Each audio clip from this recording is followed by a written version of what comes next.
Hello दोस्तों, स्वागत है आप सबका एक बार फिर हमारे चैनल पर। बात करेंगे इस वीडियो में शिक्षा विभाग से जुड़े अपडेट्स और जानकारी की। सबसे पहले बात करेंगे आज के वीडियो में राजस्थान स्कूल शिक्षा परिषद के एक महत्वपूर्ण ऑर्डर की, जिसमें राजकीय विद्यालय में निपुण भारत मिशन के अंतर्गत शाला दर्पण पर जो कक्षा 1 और 2 के विषय अध्यापक हैं उनकी मैपिंग को लेकर अपडेट्स की। पहली बार है तो लाइक कर लें, सब्सक्राइब कर दें, वीडियो को हाइप दें। तो कक्षा 1 और 2 के जो विषय शिक्षक हैं उनकी मैपिंग करनी है निपुण भारत को लेकर ये ऑर्डर जारी हुआ है, जिसमें बुनियादी साक्षरता संख्या ज्ञान के लक्ष्य को प्राप्त करने के लिए निपुण भारत मिशन संचालित है। तो इसमें सबसे इम्पोर्टेंस दिया गया है वो कक्षा 1 और 2 के विषय अध्यापकों को दिया गया है। तो उनके लिए पाठ्य योजना है, साप्ताहिक शिक्षण योजना, वीडियो, अन्य शिक्षण के जो भी संसाधन हैं वो शिक्षक ऐप, जैसा कि हम यूज करते हैं अभी, शिक्षक ऐप के माध्यम से उपलब्ध कराए जाएंगे। यानी वहाँ से आप साप्ताहिक शिक्षण योजना यूज़ करें, वीडियो यूज़ करें, शिक्षण के अन्य जो भी सहायक सामग्री वो यूज़ कर सकते हैं। और बच्चों में उनको इम्प्लीमेशन भी करना है, यानी कि धरातल पर उनका अनुपयोग भी करना है। शिक्षण संसाधनों को देखने व डाउनलोड करके आप कक्षा शिक्षण में इसका उपयोग करें। और कक्षा 1 व 2 के जो भी विषय अध्यापक है, चाहे वो हिंदी, अंग्रेजी व गणित पढ़ाते हैं, उनकी शिक्षक ऐप पर मैपिंग की जानी है। इसके लिए शाला दर्पण पर अपलोड मॉड्यूल के माध्यम से शिक्षकों की शिक्षक ऐप पर मैपिंग आगामी 10 दिनों में करनी है। और इसके लिए जो उन्होंने प्रोसेस भी बताया है कि शाला दर्पण पर सब्जेक्ट टीचर मैपिंग किस प्रकार से होती है। तो शाला दर्पण बॉटम में परिणाम सेक्शन में आपको जाना है, परीक्षा परिणाम प्रविष्टियाँ वहाँ जाना है, परीक्षा परिणाम प्रविष्टि में विषय अध्यापक मैपिंग करनी है फॉर रेमेडिएशन के लिए। तो फॉर रेमेडिएशन ऑप्शन के लिए ये चूज़ करना है, क्योंकि निपुण भारत मिशन है। तो परीक्षा परिणाम, विषय अध्यापक मैपिंग और फॉर रेमेडिएशन में भी कक्षा 1 व 2 के विषय अध्यापकों की मैपिंग करनी है। तो ये तो हो गया ऑर्डर। इसके साथ ही बात करेंगे कुछ महत्वपूर्ण न्यूज़ व अपडेट्स की। बात करेंगे अगली खबर की, वो है तबादलों को लेकर अपडेट्स की। यानी ट्रांसफ़र की सूची जो है लगभग फिर से अपडेट्स आ रहे हैं कि तैयार हो चुकी है संशोधित सूची। और इसमें लगभग 700 के करीब प्रधानाचार्य है, प्रिंसिपल है। इसके साथ ही 6000 शिक्षकों की लिस्ट भी है, जो फर्स्ट ग्रेड वगैरह व्याख्याता है उनको लेकर अपडेट्स है। तो शिक्षा विभाग में 6000 शिक्षकों की लिस्ट तैयार हो चुकी है। दिवाली के बाद होंगे तबादले। पूरी खबर आपको दिखा देते हैं कि शिक्षा विभाग में लेक्चर के तबादले होने तय हो चुके हैं। खबर है कि पहले प्रधानाचार्यों की संशोधित सूची आएगी, लगभग 700 के करीब उनमें नाम है। इसके साथ ही प्रधानाचार्यों के जो ट्रांसफ़र हुए थे पहले, उसमें कई ने संशोधन कराए हैं, इस वजह से ये सूची पहले आएगी। और लेक्चरर की तबादला सूची तैयार है, मगर सीएमओ से अभी जो मंजूरी मिलना बाकी है। शिक्षा विभाग में लंबे समय से ट्रांसफ़र की मांग है और थर्ड ग्रेड शिक्षकों की मांग तो मांग ही रह गई है। अब ये मांग पूर्ण होने वाली नहीं नज़र आ रही है। सरकार ने इस वर्ग को निराश ही किया है, इस और कोई ध्यान फिलहाल भी नहीं दिया जा रहा है। तो थर्ड ग्रेड वाले इंतज़ार न करें, फिलहाल फर्स्ट ग्रेड के ट्रांसफ़र हो रहे हैं। बार बार ट्रांसफ़र पर उठ रहे सवालों के बीच सरकार ने ट्रांसफ़र जो है ऊपर से ही शुरू कर दिए हैं। इनमें सबसे पहले प्रधानाचार्यों का नंबर आया है और लगभग 4527 से ज़्यादा प्रधानाचार्य के ट्रांसफ़र हो चुके हैं। इनमें अभी 700 प्रधानाचार्य की संशोधित सूची भी आ रही है। और खबर है कि लेक्चरर की जो लिस्ट है वो भी दिवाली के बाद आने वाली है।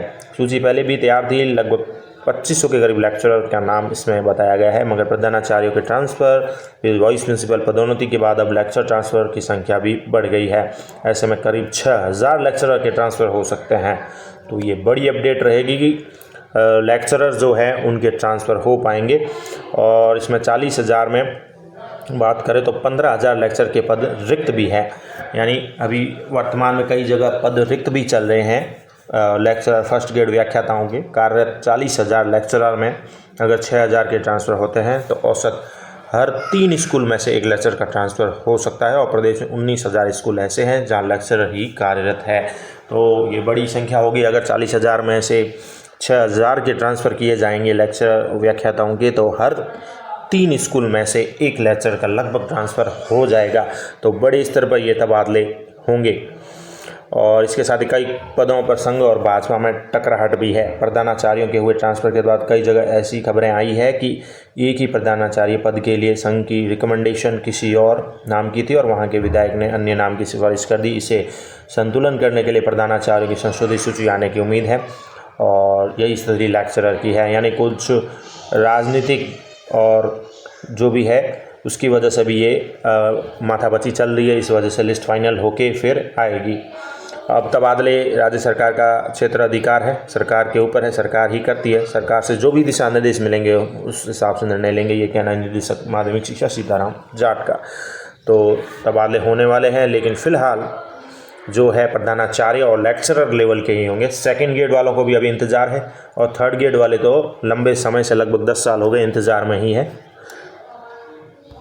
उसके साथ एक और अपडेट की दोस्तों बात करेंगे, वो है शिक्षा विभाग में बदलाव होने वाला है। प्राइवेट स्कूलों की तरह सेशन लागू करने पर विचार हो रहा है, यानी नया सत्र 1 अप्रैल से शुरू हो सकता है। इसको लेकर मीटिंग हुई है और लगभग इससे शेड्यूल बदल जाएगा। 20 नवंबर से अर्धवार्षिक परीक्षाएं शुरू होगी और इससे सत्र में कार्य दिवस भी बढ़ जाएंगे। साथ ही राज्य स्तरीय जो शैक्षिक सम्मेलन वगैरह होते हैं उनकी तिथियों में भी काफ़ी बदलाव देखने को मिलेगा।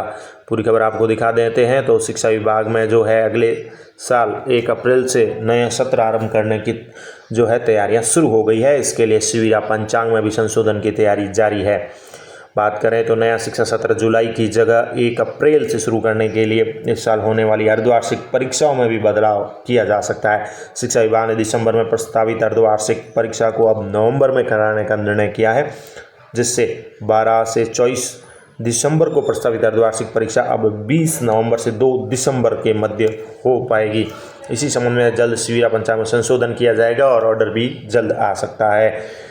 संशोधित शिविरा पंचांग में 1 अप्रैल से सत्र आरंभ करने के लिए बुधवार को जयपुर में एक शिक्षा सचिव की अध्यक्षता में विभिन्न शिक्षक संगठनों के साथ बैठक भी हुई और शिक्षा विभाग ने इस बदलाव की तैयारियां शुरू कर दी है। बैठक में अधिकारियों ने नए सत्र को लेकर आगामी कार्य योजना की पूरी रूपरेखा शिक्षक नेताओं के सामने रखी और संगठनों ने बेबी विभाग की इस कवायद का समर्थन किया है।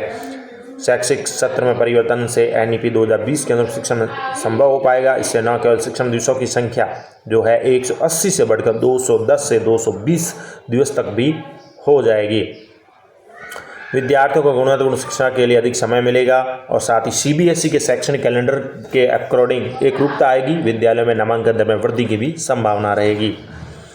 इसके साथ ही निदेशक का कहना है कि अर्धवार्षिक परीक्षाएं 20 नवंबर से कराने की तैयारी है। नया सत्र 1 अप्रैल से शुरू होने के लिए विद्यार्थियों को पर्याप्त समय भी मिल पाएगा। और वहीं शिक्षक संघों के जो अध्यक्ष है प्राथमिक माध्यमिक शिक्षा महेंद्र पांडे महामंत्री का कहना है कि 1 अप्रैल से नया सत्र शुरू होने के साथ ही प्रवेश की तिथि 15 अप्रैल तक की कठोरता से रखनी होगी, अन्यथा जुलाई, अगस्त, सितंबर तक प्रवेश होते रहने से पूरा शिक्षा सत्र बिगड़ भी जा सकता है।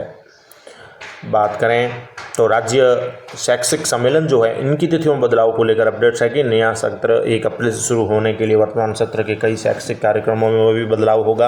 राज्य स्तरीय शैक्षिक सम्मेलन जो नवंबर के बजाय दिसंबर में होंगे, नवंबर में प्रस्तावित और दिसंबर में होंगे। वर्तमान में शिविरा पंचांग में राज्य स्तरीय शिक्षक सम्मेलन 21 से 22 नवंबर को प्रस्तावित है, लेकिन अर्धवार्षिक परीक्षा दिसंबर की बजाय नवंबर में होने से राज्य स्तरीय शिक्षक सम्मेलन अब 12 व 13 दिसंबर को होंगे। तो ये तमाम तरह के अपडेट्स से विभाग व शिक्षा विभाग से जुड़े हुए। धन्यवाद।